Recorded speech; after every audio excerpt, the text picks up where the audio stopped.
है ये as a lone pair present है, दोनों एक ही लोब में प्रेजेंट है। यहाँ पे अलग अलग में है रेडिकल कपलिंग की वजह से -2 है इसका फॉर्मल चार्ज। अब ये नेक्स्ट क्वेश्चन है साइक्लोहेप्टाट्राइन C7H8। इसमें अगर हमने इस सॉल्वेंट में डालना है इसको, तो ये जो है ये बॉन्ड ये इसको इलेक्ट्रॉन देगा और ये इस कटायन में कन्वर्ट हो जाएगा। इस कटायन को हम बोलते हैं ट्रोपोलियम आयन C7H7+।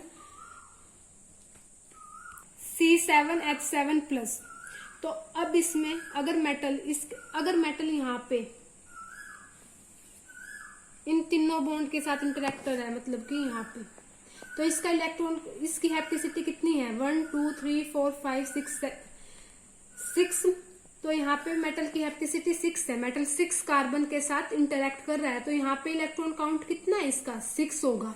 अब ये ट्रोपोलियम आयन बन गया है, तो यहाँ पे इसका इलेक्ट्रॉन काउंट, मेटल ये 7 कार्बन के साथ इंटरेक्ट करेगा, तो यहाँ पे इसका इलेक्ट्रॉन काउंट कितना हो गया। मेटल 7 कार्बन के साथ इंटरेक्ट कर रहा है, हैप्टिसिटी है 7 और इलेक्ट्रॉन काउंट हैप्टिसिटी के बराबर होता है, तो इसका इलेक्ट्रॉन काउंट हो गया 7। ये हमने न्यूट्रल एटम मेथड के अकॉर्डिंग बताया है।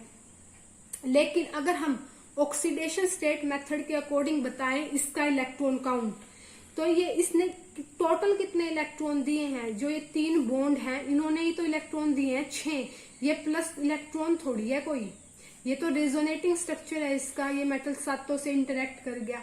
ऑक्सीडेशन स्टेट मेथड के अकॉर्डिंग इसका इलेक्ट्रॉन काउंट 6 होना था, ऑक्सीडेशन स्टेट मेथड, और तो वहां पे हमें इलेक्ट्रॉन ये देखना पड़ेगा। लेकिन न्यूट्रल एटम मेथड के अकॉर्डिंग जितने सेंटर के साथ मेटल इंटरेक्ट कर रहा है वही इलेक्ट्रॉन काउंट होता है, तो इसका इलेक्ट्रॉन काउंट 7 होगा। तो इसका मतलब न्यूट्रल एटम मेथड में तो हमेशा इलेक्ट्रॉन काउंट हैप्टिसिटी के बराबर होगा, और ऑक्सीडेशन स्टेट मेथड के अकॉर्डिंग इलेक्ट्रॉन काउंट मे और मे नॉट इक्वल टू हैप्टिसिटी। अब नेक्स्ट क्वेश्चन है साइक्लोऑक्टाटेट्राटेट्रीन। इसमें अगर मेटल एक बॉन्ड के साथ इंटरेक्ट कर रहा है, 2 कार्बन के बीच में है ये बॉन्ड, तो इसकी हैप्टिसिटी 2 है, तो इलेक्ट्रॉन काउंट 2 हो गया। अगर ये 4 कार्बन के साथ इंटरेक्ट करे तो इसकी हैप्टिसिटी 4 हो जाएगी, तो इसका इलेक्ट्रॉन काउंट भी 4 हो जाएगा। अगर ये 6 कार्बन के साथ इंटरेक्ट करे 1 2 3 4 5 6, इन 6 कार्बन के साथ इंटरेक्ट करे तो इसका इलेक्ट्रॉन काउंट 6 हो जाएगा। अगर ये 8 कार्बन के साथ इंटरेक्ट करे तो इसका इलेक्ट्रॉन काउंट 8 हो जाएगा।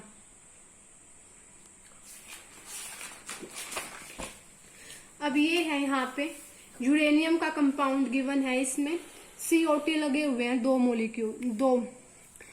तो अब इसमें बताना है हमें ये C8H8 का नेचर, फॉर्मल चार्ज और इलेक्ट्रॉन काउंट, और यूरेनियम का ऑक्सीडेशन स्टेट।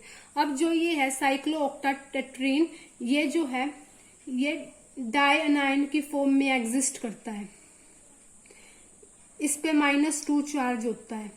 अब इसके 8, इसमें 4 पाई बॉन्ड है और 2 इलेक्ट्रॉन इसने बाहर से लिए, तो कितने इलेक्ट्रॉन हो गए इसके पास 8 9 10 10 इलेक्ट्रॉन हो गए टोटल इसके पास।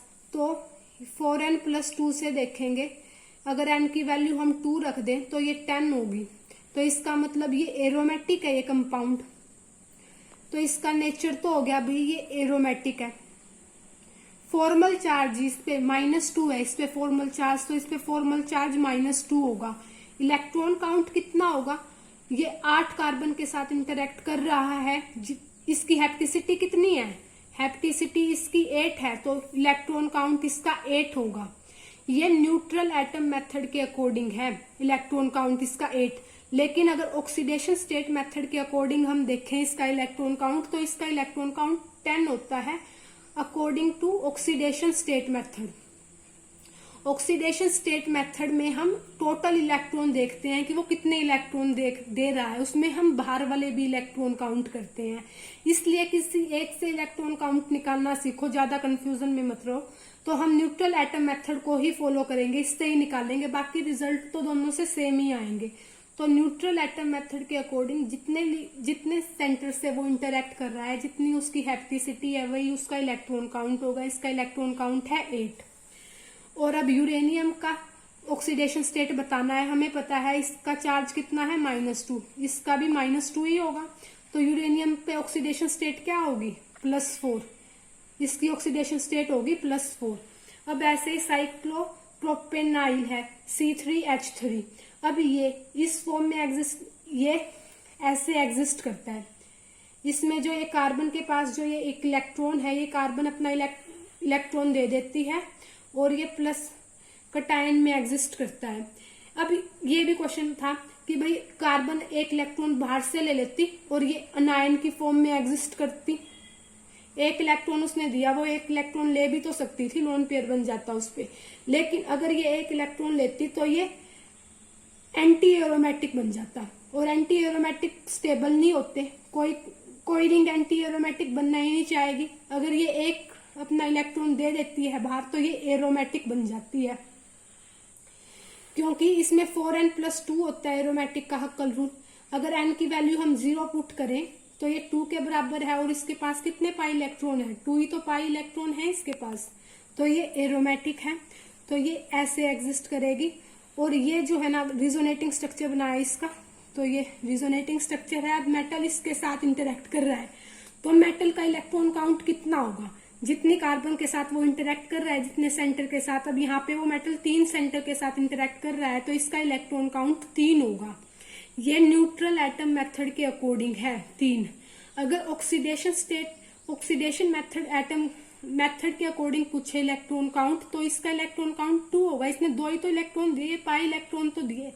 पॉजिटिव चार्ज को इलेक्ट्रॉन थोड़ी है, इसने 2 ही तो इलेक्ट्रॉन दिए, तो इसका ये according to oxidation state method. लेकिन हम इससे नहीं निकालेंगे, हम न्यूट्रल एटम मेथड यूज करेंगे। आगे जहां भी यूज करेंगे उसके अकॉर्डिंग इसका इलेक्ट्रॉन काउंट 3 होता है। साइक्लोप्रोपेनाइल का इलेक्ट्रॉन काउंट 3 होगा न्यूट्रल एटम मेथड के अकॉर्डिंग। अब हमें मेटल का इलेक्ट्रॉन काउंट निकालना है। ये बहुत सिंपल है। मेटल का जो इलेक्ट्रॉन काउंट होता है वो उसके ग्रुप नंबर के बराबर होता है। जैसे कि ये ग्रुप नंबर लिखे हुए हैं मैंने 4, 5, 6। इसमें जो स्कैंडियम है उसका ग्रुप नंबर 3 होता है, तो इसका इलेक्ट्रॉन काउंट 3 होगा। टाइटेनियम का ग्रुप नंबर 4 है तो इलेक्ट्रॉन काउंट 4 होगा। वेनेडियम का ग्रुप नंबर 5 है तो 5 होगा। क्रोमियम का 6 है तो 6 होगा। मोलिब्डेनियम का ग्रुप नंबर कितना है, 6 है। टंगस्टन का ग्रुप नंबर 6 है तो इनका इलेक्ट्रॉन काउंट 6 होगा। ऐसे ही आयरन का जो ग्रुप नंबर है वो 8 है तो इसका इलेक्ट्रॉन काउंट 8 होगा। कॉपर का ग्रुप नंबर 11 है तो इसका इलेक्ट्रॉन काउंट 11 होगा। अब मेटल के बीच में अगर एक बॉन्ड है तो हम 2 इलेक्ट्रॉन काउंट कंसीडर करेंगे उसका। अगर एक बॉन्ड का हम 2 इलेक्ट्रॉन काउंट कंसीडर करते हैं और 2 बॉन्ड है तो 4 इलेक्ट्रॉन काउंट होगा। अगर मेटल के बीच में 3 बॉन्ड है तो इलेक्ट्रॉन काउंट 6 होगा।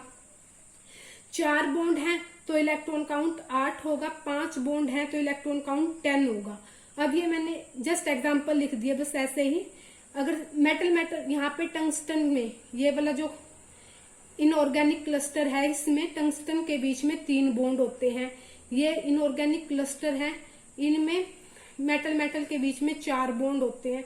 ये हम आगे पढ़ेंगे, ये जस्ट एज एग्जांपल मैंने लिख दिए है यहाँ पे। अब यहाँ पे बताना है इलेक्ट्रॉन काउंट ऑफ कार्बाइन, इसको कार्बाइन बोलते हैं, इसका इलेक्ट्रॉन काउंट बताना है।